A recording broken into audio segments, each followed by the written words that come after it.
Miaravatsika rehetra isan'ny tokantrano indresitrakason'vavy amin'izao takariva izao mankasitrakatsika amin'ny safidin'ny televiziona malagasy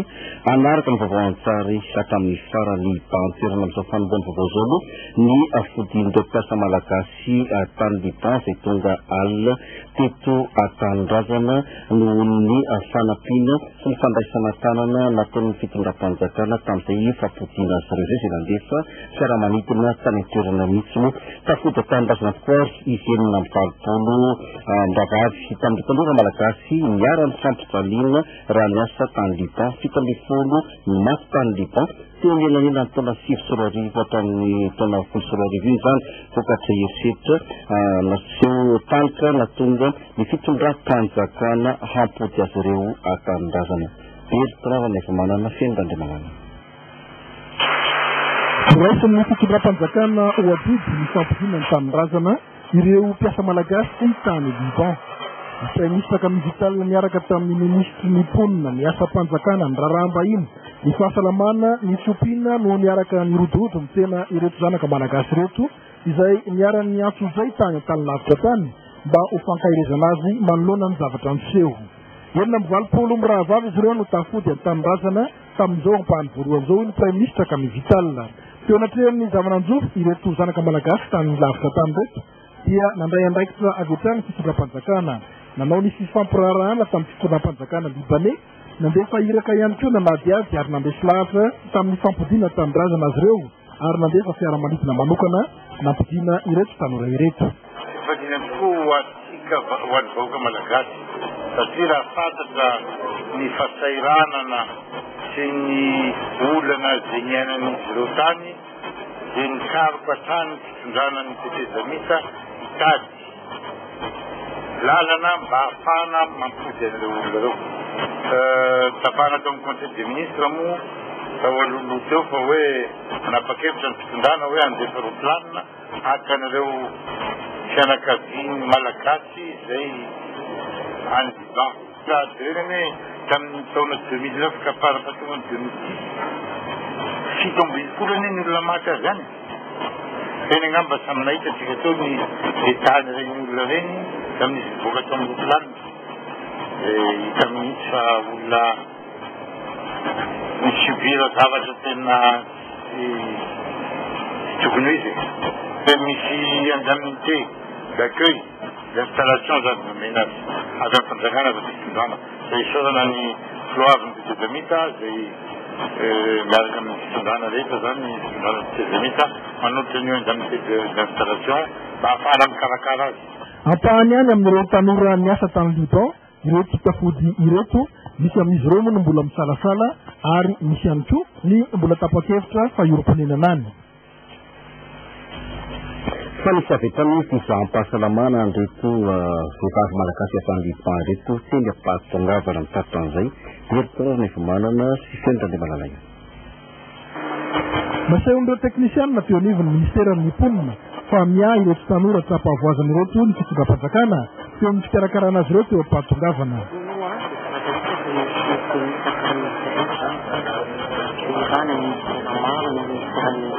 asa-panjakana moa voalohany indrindra ny ministeran'ny raharaham-bahiny mazava loatra ministeran'ny fahasalamana ny fitsarana ny ministeran'ny ponina dia ireo koa ny gendarmeria ny police nationale na dimamo ny aéroport de Madagascar dia ny police des frontières miaraka tao dia voatonga zany mitary zavatra ela mba ny fahasalamana efa nitsaka anaty avion dia ny toe-pahasalamana sy ny fihetsiky kotisvady nampalipolo dia zany natao dia midina ndray zany mbola nisy fizahana avy amin'ny ministeran'ny fahasalamana eo mihina sakafo mairamairana izy sakafo mafana dia aveo entina amina tokana anankitelo izay andraisana an'izy ireo ary encadrement fitondram-panjakana foana ny comité interministériel zao zany mbola mpiaraka azy ary miandry azy hatrany ny fizahana fahasalamana alindarina kokoa azy zarain'ny ministre dia aveo misy taratasy zany izay finoana amin'ny décharge ary tafiany premier ministre moa misy ranoanina ohatrany atao izy mbola makany faritra mbola jerevana zany misy anarana ho alefa mafafatarana amin'ny fianakaviana fa mila fe zany izy ireo makina sady maro be no efa miomana ny aloha mizara-pahasalamana ireto zazavavy maro be ireto mianton'izany izany zany dia afatsika hoe tena manahoana moa ny fahasalamana io malagasy sy toa ireo miandro maneriva moa zany jerena miakabe asakitsika mbola mandalina ny fahasalamana zay azy afana zany tirina toka misy zavatra manangirana azy ny fahasalamana amin'nytoverotra amin'ny fitapana tsy afaka notany amin'ny fianakaviana avy-trano moa izy ireo raha vo tonga teto seranam-piaramanidina noho ny lamina izay tsy maintsy natao na mifandraisana azy na milasy ny fahasalamana nateo amin'ny fampiatranoana azy ireo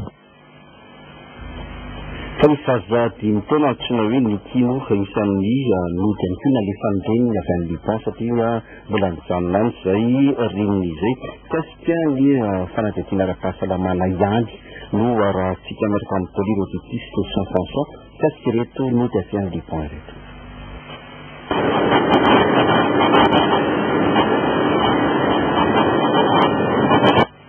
tamin'ny alina teo amin'ny folo ora latsaka fefa no nigadina teo seranam-piaramanidina Ivato ireo mpiasa maherin'ny fitopolo avy any Liban malagasy mpirahavavy mianaka izy ireo satria tonga niaraka tamin'izy ireo avy any Liban zazalahy kely 3 taona sy tapany nalefandreniny fantatra mantsy fa mbola nijanona ny Liban ren'ilay zazy misy fiovana tamin'ny fotoana farany lisitra ireo malagasy tany Liban afaka niakatra tao anatin'ny fiaramanidina satria nisy tamin'ireo vehivavy telo no nidina tsy mety nody fa mbola tamana rano loharano vaovao azy ihany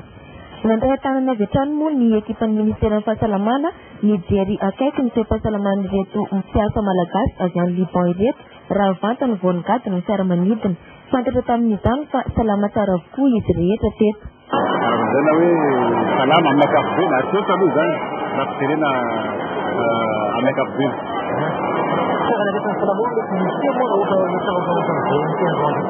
amreny zany milona raha araka zavatra eno sy zava-misy zany dia mety hoe milafiny ara-tsaina zany mety hoe somary maresikely zay zavatra mety teo ega fa amin'ny ankapobeny mety hita direka zany zavatra azany zany nataon'ny équipen'ny siaty zany miaraka amin'ny ministère en santé zany dia nanao natao hoe évaluation initiale zany hoe fijerena fotsiny amin'ny voalohany dia rehefa voly zany mitonina misorapitso zay vo tena manao ny visite médicale systématique zany tena fiteny zany atao am'zay tena fizahana manontolo mihitsy zany le olona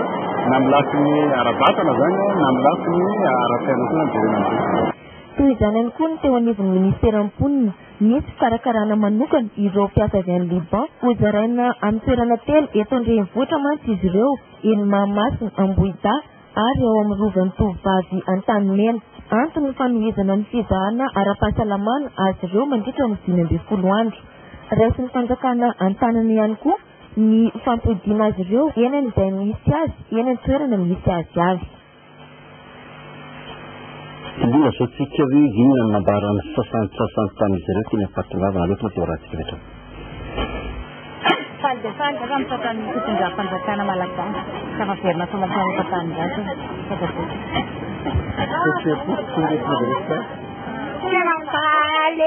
tena faly miarahaba ny vahoaka malagasy dia misaotra amin'ny fanjakana malagasy koa nanampy anay akisany Liban natana tonga anay somatsara tiasany zasany dia faly be zay voalohany indrindra dia sady salama tsara koa ny ekizy rehetrarehetra tonga sy rehetra dia ny azo tenena zany mba mangakatra fanjakana satria mbola bezabe ny ekizy mbola dia mba hoesana zay mba ho tonga sy raha masina tsarana isany satria mampalahelo kosa hoe nodiny sasany nefa ny sasany fadiranao manany dia mba angatana zay zany ny fanjakana malagasy mba hisotra ny ankizy sasany any Liban. Zany aloha dia mafy ny fiainana fa tsisy lalala zany hoe osa zany ny fiainana rehefa tonga any. Andisan'ireo taona mahafinaritra ihany, misy ny zaka fa mandeha fa rehefa raitra ampoviana dia za koa efa te ody raha teo. Miadana tsara fa za fotsiny te ody aty daholo ny voakeretra rehetra. Tetepona zany dia tsara fa tonga foana tsara eto Madagasikara indray. Za tany foana tsy tapany. Olona anankiray ny esako problème tao ampiasako zany tsisy problème mihitsy za sy madama. Tsara ny asako dia tia ny zareo be za fa nandeha voyage tany Afrika ilay madama dia nanaraotra anah ilay rampe namoty anah dia voaka ny trano dia lasa zany nandeha nanatona polisy dia tonga tany amin'ny polisy dia nitsaraina zany ataonao zan'izao dia nakamin'ny polisy avocat za dia niakatra polisy zay dia ilay rampe mety mipotra ilay madama mipotra dia nalohany daholo volako dia namena ny tiatiako namena ny avocat miasy navolako fa za mamoaka zaza amin'ny larobia arivo mamoaka zaza mandeha mitonga zaza mitsangatsangana da misabotsy arivo dia amin'ny lahady fa za mitonga zaza mitsangatsangana fa tsisy tegna tsisy zany aloha ny nahako fa za te ody te hitany mamako be ody za. Sony amin'ny fa hivadika zava-drafitsika fa lafina fahasalamana ihany ilay tapisantaona ny matiny ny aretina tuberculose ary isan'ny enta-mavesatra ho an'ny tanàna an-dalam-pandrosoana izany ankalazaina tamin'ity andro any ity moa izany andro maneran-tany ity amin'ny aretina tuberculose izany tetsy amin'ny Kamasoa Andralanitra Toliro Tetis Fiandrana. Ady amin'ny tuberculose ndao avozina ny tetikady andresena zaingana. Iny loha hevitra lehibe ny safidian'ny sampandrara iraisam-pirenena ny fahasalamana eran-tany na OMS. Mankalaza io daty 24 Marsa io isika eto Madagasikara amin'ny alalan'ny Ministeran'ny Fahasalamana. Fantatra izao mantsy fa 20 tapitrisa isan-taona ny olona marary ny tuberculose. 500 amin'ireo dia mamindra avokoa ny 15 taona ka hatramin'ny 20 taona no tena von'ity aretina tuberculose ity. Fa ho antsika eto Madagasikara dia manao ezaka ny fitondram-panjakana mba hampirisiana ny marary anatona ny tobim-pahasalamana ary tokony ahilikilika amin'ny fiarahamonina izy ireny. Tapitareo any sasany mahery dia ato amin'ilay mbola mipinga izany hoe amin'ilay fitaovam-pisekoana ary ny ampahavalon'ireo valo tapitareo izany hoe ray tapitrisa taona no arifaty ny tuberculose izany hoe maty ny tuberculose. Zay mahatantsika fa tena resaka lehibe ny tuberculose ary zay nozarany Fahasalamana no miady amin'izany miaraka amin'ny fiarahamonina dia ny fidina an-dalanitra izay eto amin'iraka izao satria nahoana ny teny-pilamatra dia hoe avozina ny tetikady na miasa aminy dia sapa fa ny ankizy no anisany afaka mitondra tsy mampita ny vaovao mampita ny fivoara no anizy no fiarahamonina sy manvolona eto ny resaka tsisy tesika mpiaraka indrindra ka ny fizinana izany tisorana Nosafidiana manokana ny distrikana Avaradrano, commune Ambohimangakely, fokontany Andralanitra, ankalazana ity andro maneran-tany ny fiadiana ny tuberculose ity. Marina etona fa tsara ny vokatra raha Avaradrano manokana ny resahana fa ambany ny fanatonana ny tobim-pahasalamana. Azo tsitranina zato isan-jato ny tuberculose, mahafaty raha tsy saboiny. Hivadika lafim-baovao afa-tanteraka mandeha mitsetsy mivoatra trano tsena mora manana numéro telefônina vaovao izy ireo manana ny taona 033 65 326 34 varatsika markamizany lerandamsonina sy Marc Rakotomalala. Tsena mora miankina mivantana amin'ny fahefanavy ny tetezamita manampy ireo fiatanindrazana 7 ohatra iray ty seto amin'ny DCN Direction des combattants nationalistes RM Analakely ity. Tena mora natao ny mamaky amin'ireo andisaka fanampiana tena naiky misy tena mora dia misy zany a dia saya kecilauan sama kedua dengan mata dan dengan bahkan dengan mata bahkan kecilauan dengan mantap dengan pada mana tidak dibayar. Katanya, terus dia dengan sampai lagi saya nasi panci sunannya itu dia mesti namanya pada orang mustahil kalau kita kesempatan samnas negara varis semena karupiat sampai yang berangkat di sini berpuluh Maret mereka dipulis 10,000 hijau. Sana na jadi nyetela ilaina andavanandro na manarivara fanarivo sisa fitadiavan-kanto na tamin'izany ko an'ity senjereny akaiky ny siramamy lafarinina atiany koa ny savony aratsika vetrany zay fanadihadiana azy. Saka anatin'ny roa herinandro zay no nahitana fianana ny vidin'ny siramamy sy ny lafarinina no toty amin'ny fianana amin'ny SP. Raha 3,000 ariary mantsy ny kilagny siramamy tao aloha dia lasa 4,000 ariary zany ankehitriny. Izany hoe nahidina 200 ariary. Nahitana fianana 100 ariary kosa ny kilagny lafarinina. Raha 4,000 ariary ny kilay tao aloha dia 7,000 ariary zany amin'izao fotoana. Ny vidin'ny menaka kosa ny tsy nahitana fiovana tetỳ an-tsena. Mijanona 4,000 ariary ny litatra ho an'ny natsinjarany ary 7,000 ariary ny menaka mandry ary 5,000 ariary kosa ny menaka nafarana. Miakatra zao savony rehetra miakatra be daholo somary midikidina kely zany dia manao ohatriny eo siramamy zao ny anay taloha 3,000 efa 4,000 dia efa 4,000 menaka tsy mioka aloha fampiriana tamin'izay any 4,000 dia nefika misy menaka to. Raha ny ambaran'ireo mpivarotra dia ny savony no nahitana fisondrotany na ny vidy eto an-toerana izany na ny nafarana. Dia antamatsy vola resapirina kosa rampitsy ny voron'olona ifotony izao mbola dia misaorina marika tokomalana. Misaky ny fanasarana ny fomba fitantanana ny sarena voajanahary izahay BOI na vondron'olona ifotony eto Madagasikara. Sisy raha teo fifanatehana amin'ireo mpamatsy vola iraisam-pirenena raha ampitsy tolakandro eny amin'ny la résidence Ankerana. Ny vokatry ny fitaonan-doka teto Ambanidia ary. Ozerena satria efa nisy ny vina natao tolontaloha natao ny fanjakana natao ny rafitra isan-karazany zay mipetraka teo fa ny tsaratsara kokoa zany dia ireo vina ireo zany hatomboka hatrany amin'ny fotony any amin'ny BOI any fotony ka hipaka aty amin'ny rafitra nasionaly. Amin'izay hotanteraka tokoa ny fampangotrana maharitra na ny lalàlany fiarovana an'ireo harena voajanahary misy eto amintsika ireo na fampangotrana any fokon'olona zay siza no nanimba azy fa izy ireo ihany no nifikatsahana ny tsaratsara kokoa ny fiainana.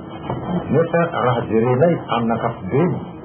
ireo zavatra nokatsahinay ary nanovana famitsinana rehetra zany tsy ho tanteraka raha sy mombana tsara ary ny fanananay fahazahoana ny serasera. Zay indrindra no antony nananana eritreritra hoe aleo tsika miaona amin'ireo namantsika zay kirakira ny serasera. Faharoan'ny votony dia toka na mangarahara tanteraka amin'ny fitantanana haraka. Volanina teto Ambanidia ireo BOI avy amin'ny lafivaliny Madagasikara ny avy any Antsinanana Atsimandrefana ary indrindra Analamanga Itasy sy Matsiatra Ambony. Fa tsena mbola fitantana tsara ny fizahantana ny ireo tavaratra satria mbola vitsy ireo mponina avy any mitsidika ny Madagasikara isan'ny tanjon'ny topona ny fikambanana tour-opérateur matiany eto Madagasikara mitondra tandrarara fizahantany itsidika aty ahafantarana bebe koa any Madagasikara Kristina Vakotaso. Saika ampikambana ao amin'ny top ny akamaroan'ireo mpandrara ara-fizahantany mandeha nampiranty tamin'ny salon ITB tany Berlin farany teo. Araka ny fandaminana anatin'ny fikambanana dia misy ny fihaonan'ireo mpikambana mialoha izay anatika ny salon ampitoviana ny tady tokanga sy ny resaka tokony atao amin'ireo mpandrara mitsidika ny tranovany Madagasikara. Ny alohan'ny azonany Berlin nefa dia samy ifanamandrika fotoana amin'ireo mpiara-miombona antoka amin'ny tsirairay avy ireo tour-opérateur malagasy ka rehefa any an-toerana dia avy hatrany dia miroso amin'ny fifamatorana lalindarina kokoa. efa manomboka mipetraka tsara any Allemagne raha teo ny fahafantarana any Madagasikara hatramin'izay nisy ny orinasa KPRN misoditena ny ONTM any antoerana izay. Isan'ity efa ny fampisin'olo Madagasikara zany sy amin'ny firenena Allemand satria androany aleo nanomboka tamina visy koa mbola tsy misy nanontany anany teto hoe aiza Madagasikara zany satria dia mahafantatra hoe Madagasikara mba te handeha hoany mba maniry no any mahita an'izao sarina Lémurien eletony ireo sarina Isary koa dia ohatrany nefa tonga dia fantatra zareo hoe tsara be farany Madagasikara dia izay zany tena mahita hoe fa misy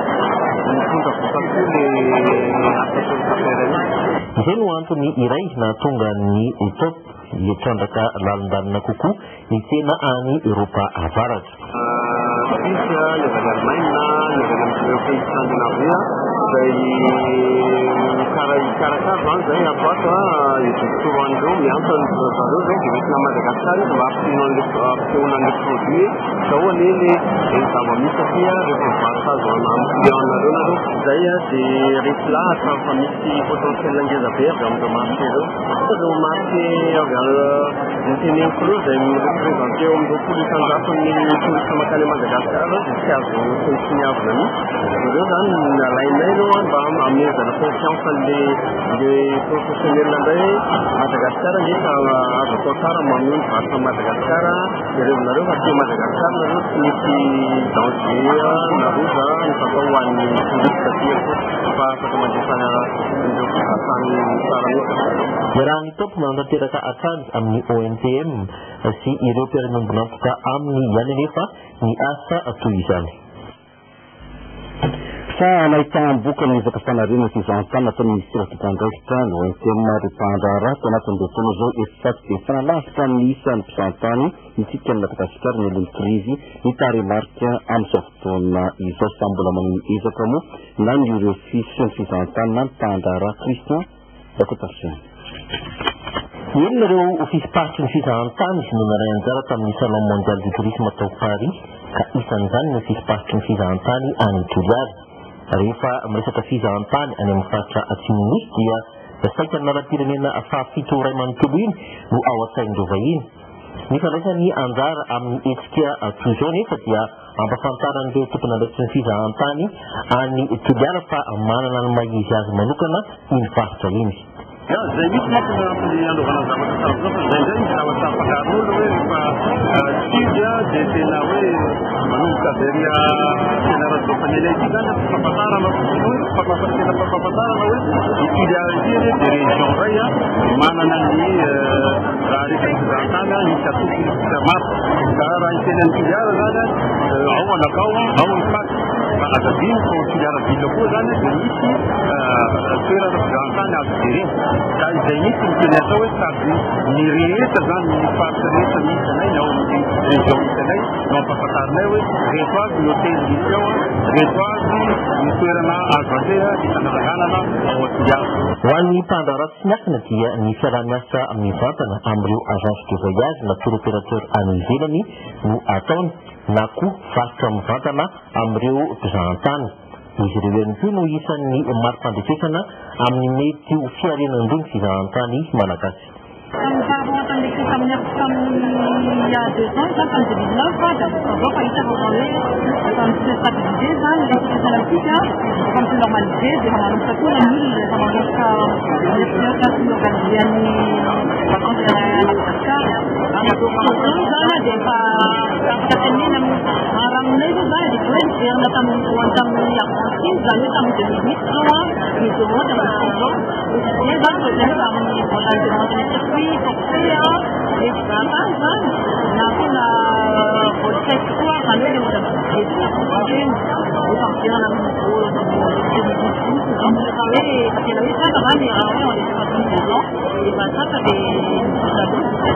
Efitra iraisany rehetra nefa ny tokony isin'ny filaminana mba hitohy sy ho voasembasembana intsony izay fiarenandoha ny fizahantany malagasy izay.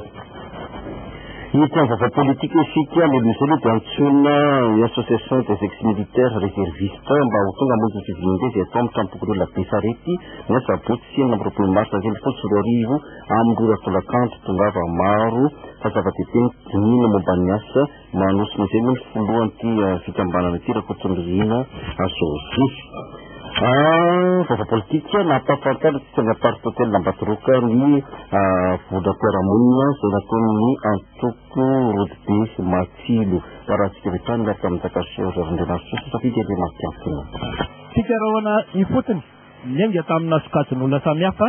tamin'ny alalan'ny filan-kevitra isa-paritry ny Rodbe Matsilo no nandrafetana ity dina-piarahamonina ity araka ny nambarana Andriamatoa Ranjivason Jean Théodore loha mpiara-mitantana io antoko io izay namariparitra fa endrim-piarahamonina malalaka sy mandala ny maha-olona ary fandrombonana no mibaiko io ny fanatanterahana azy misy ihany koa ny jery-tanjona amin'izany faran'izany azy eny famolavolana kiana chanter na programme sectoriel seza tao ny faran'izany azy resisy fanaisana gampo anyroko foty satria ny fanatizahana io tsy mono io ka tsy mana masoboy asany manivohitra zany ary amlafizareo koa tsy maintsy fandray amin'ny iovidafika any venandraiky misy esizarozany io esika azia arety manantsy any nanana afatrampitaina ihany koa ny tanora Rodbe Matsilo avy amin'ny paritry Fianarantsoa ho an'ny tanora manerana Madagasikara ho an'ny malagasy manerana Madagasikara dia isany hoe izao dia isany mitory zava-baovao eo amin'ny sehatra fanaovana politika ka ho anay dia hijoroana etramin'ny farany ny fampijoroana sy ny fanaparitahana ny Matsilo mba ahafahana mametaka ny fidina-piarahamonina ty mametaka marina ilay rafitra makany amin'ny Repoblika fahaefatra Madagasikara ijoro ao anatiny atao hoe social vaovao firenena vaovao raha ampatelo nisy olom-bavahoaka no tanjon'ny Rodbe Matsilo amin'ny fifidianana ho avy Sireni zany fatrika fetina natsarana ireo didim-pamonjana na sasirera mandika lalàna akoatra ny fotanana fonja ho an'ireo fonja ny fatena desitra teo amin'ny mpitsara sy ny mpandrarano fonja sy ny fikambanana tsy miankina miara-miasa amin'ireo voafonja sy ny antson'olombelona tetsy amin'ny sekoly manofana mpitsara sy prakitara tsara lalàna moa ny manantanterana an'izany androany zao sy ny misava samby nasapa ireo mpitsara na ireo mpandrarano fonja na ireo fikambanana tsy miankina miara-miasa amin'ireo voafonja sy miahiny zon'olombelona ny amina navoazana ny lalàna maro samihafa manodiditra amponjam-bonjimaika na mahavoasazy hodinian'izy ireo eto ny fanasaziana amin'ny endrika hafa anoloana ny fitanana amponjam-bonjimaika izany no natao dia vokatry ny fahamaroan'ireo voafonja efa tsy mifanaraka intsony amin'ny fetra zakan'ny fonja no hitadiavam-baolana ka anaraka fepetra iraisam-pirenena ny endriky ny famonjana eto Madagasikara sady anamora ihany koa ny famerenana eo anivon'ny fiarahamonina ireo voafonja maneran-tany dia efa misy ny fiovana izay mifandraika amin'izany araka misy ny firenantany piasa message ankoatra ny fitazonana fonja ho an'ireo izay olona laza mpameloka ary manao fantianalana dia ankoatran'izay fananam-fonja zay dia namboarina sina fanavozana ny rafitry ny zarana nampafantarina teto fa raha voafonja valonjato ny tokony ho zakan'ny fonjaben'ny Antananarivo etsy Antanimora dia mananika 3,000 mahery ireo voafonja amin'izao fotoana izao nambaran'ny Rambelo Santoni nandalina ny éducateur spécialisé tamin'ny famelabelarany nataony fa tsy vahaolana intsony ny fitanana amponjam-bonjimaika ho an'ny eloka sasantsasany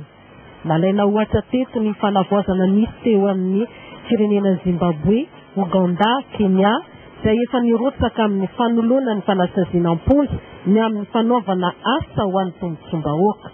ny an'ny Fransa ohatra efa mampiasa bracelet elektronika ho an'ireo voasazy raha eloka tsotra fa dia amin'ny areko ny tatelo kosa no arahantsika manaraka izay ny anaovana atikasa na raha nadesitra tetsy ny sita ambatonakanga na sorandro masinoro mirina andro antsany Tamin'ny taona 50 no nahitana voalohan'ny sorotsaretina varoazy pazony tantely tany Eoropa, raha tamin'ny taona 14 kosa ny idirany teto amintsika. Faritra maromaro eto Madagasikara no ahitana ity arety tantely ity. Efa misy ny fepetra raisana amin'ny fiadiana amin'ity arety tantely ity.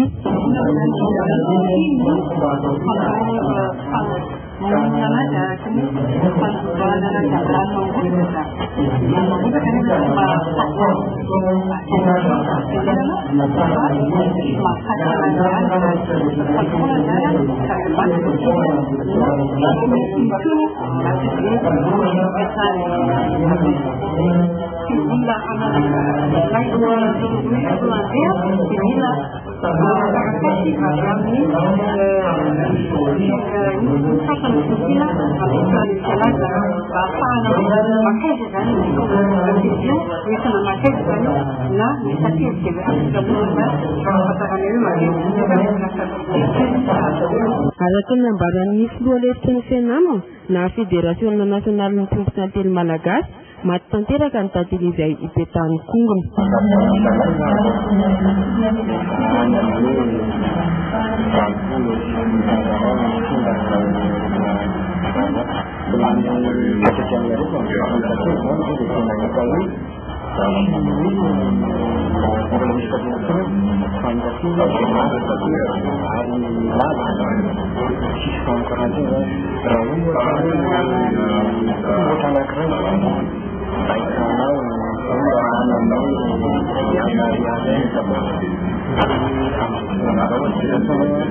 Marihana fa tsy misy fiantraikany amin'ny fahasalaman'ny olombelona ny aretina varoazy. Fahampahafantarana misy ny vavan'ny toetrandro kosa naratsika manaraka izay nanaovana atrikasa tetsy Antaninarenina Andohalo Orily araka ny sy ny fanjakana ihany no manana andraikitra amin'ny ady amin'ny fiarovana ny fiovaovan'ny toetrandro, fa ho koa ireo mpiara-mombon'antoka maro, ireo fampapikarohana samihafa ary ny olo-tsotra. Madagasikara raha teo izay nanaity teo nateny izao tontolo izao fa andray andraikitra manokana amin'ny fomba fiapiana ny fiovaovan'ny toetrandro. Misy araka izany ny varavarana misokatra nampahafantarana ny be sy ny maro ny tontolo manodidina ny fiovaovan'ny toetrandro izay nokarakarainy avy ao amin'ny ministera ny tontolo iainana sy ny ala. Ahafantaran'ny be sy maro ny tontolo manodidina ny fiovaovan'ny toetrandro. Ny fanjakana dia mamolavola ny politika manamora ny tontolo ahafahana miady amin'izany zava-ratsy izany, ary tena koa mamokatra ireo riza-dalàna ahafahantsika miady miatrika manalefaka izay rehetra manodidina ny tontolo ny fiovaovan'ny toetrandro. Fantatra mandefa ny fitsidiana ireo trano evana ranoseto fa betsaka amin'izao fotoana izao ny tetikasa mijoro amin'ny ady amin'ny fiarovana ny fiovaovan'ny toetrandro. Tena koa zany anisan'ny promoteur zany amin'ny grand projet momban'ny VRT de langue de sollicitation zany. Donc misy projet lehibe zay ataona ihany eo amin'ny familika izay anaovana ambolena polonia. Ny polonia io zany dia zavatra voaingana diaingana ny fiteny Isany aloha le tetikasa ray lehibe dia ataona ihany amin'ny party Sofia any amin'ny commune rurale Beforataka district Mampolika. Izay anaovana fambolekandro resaka alabatom-bolona dia foresterie ary fikarakarana ny biodiversité. 6 000 hectara no fambolekandro dia ataona ihany ary ato anatin'ny teloptaona misy amin'ny amin'ny fotoan'izany zany hoe amin'ny fotoana 2020 Sidika mahery ny 2 arivo no andrasana mandritra ny 2 andro amin'ity varavarana misokatra ity. Heverina araka izany fa ahalofevitra ao amin'ny fanatsanana ny paikady entina miaro ny fiovaovan'ny toetrandro eto Madagasikara ny famelabelaran-kevitra arahina ady-hevitra izay atao eto. Manapetra amin'ny fotoana tamin'ny televiziona malagasy amaranantsika ny vaovao an-tsary amin'izao alina izao arahantsika nirapetsy volasa teo. Sambanetsy amintsika misy iviterana manokana manara-penitra amin'ny fanamboarana ny simba sy karakarana ary fitirakarana ny fitoam-pifandraisana manaraka ny teknôlôjia moderna teknotranter exploristia nampahafantarina sy ny tokanana andro any maraina. Fobe razana zateo leson andreso. ny fananana hatrany zao ny fikarohana lalam-barika eo amin'ny sehatra ny fitaovam-pifandraisana manaraka ny teknôlôjia moderna manetrana ivitoerana manokana eto amintsika ohatra ny fanamboarana ny simba ny fikirakirana sy ny fikarakarana ny fitaovam-pifandraisana avokarin'ny compagnie Techno Telecom Limited amin'ny alalan'ny Elite GSM. Misy ny teknisianina manokana misahana izany.